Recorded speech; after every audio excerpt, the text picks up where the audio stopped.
I know that you endorsed Ilchi Lee's most recent book, I've Decided to Live 120 Years. What were the books that really resonated, or were the ideas from the book that really resonated with you? Well, I think there's a couple of things. Number one, and most important, was this profoundly transformative decision that says, I choose to live 120 years. This is really an important choice because what it's saying to us, each of us, whatever age we are now, is that I envision a long future for myself, a future that I need to today start to prepare for. And so I think this is extremely important that we make a conscious choice to own our lives, whatever length of time we have left.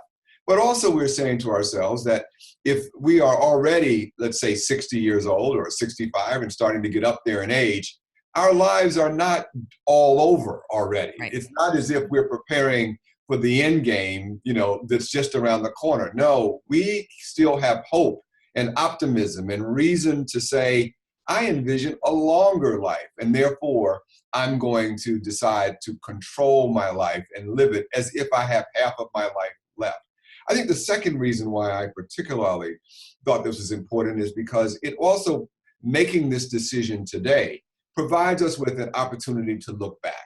Who are we? Right. Who have we been? What have I liked about my life?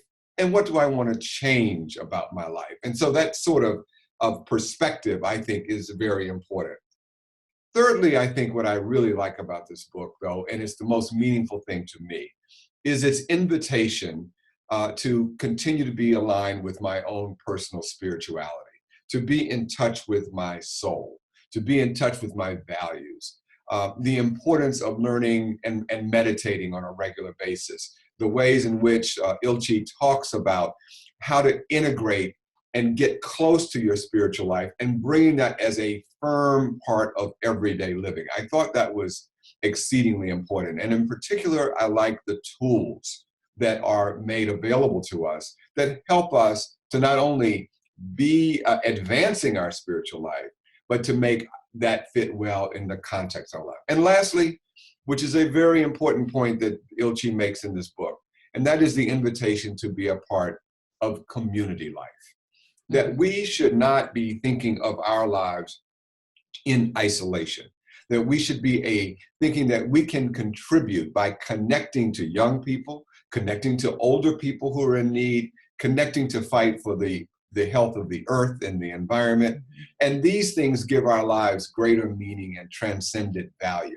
So taking all of those together, I find this to be a very exciting book, very dynamic, very useful book. But above all, if you get nothing else out of this book, it is the opportunity for you to make a choice, to make a decision that says, today is the day that I am taking control over my life so that I can have the best possible future that I can envision.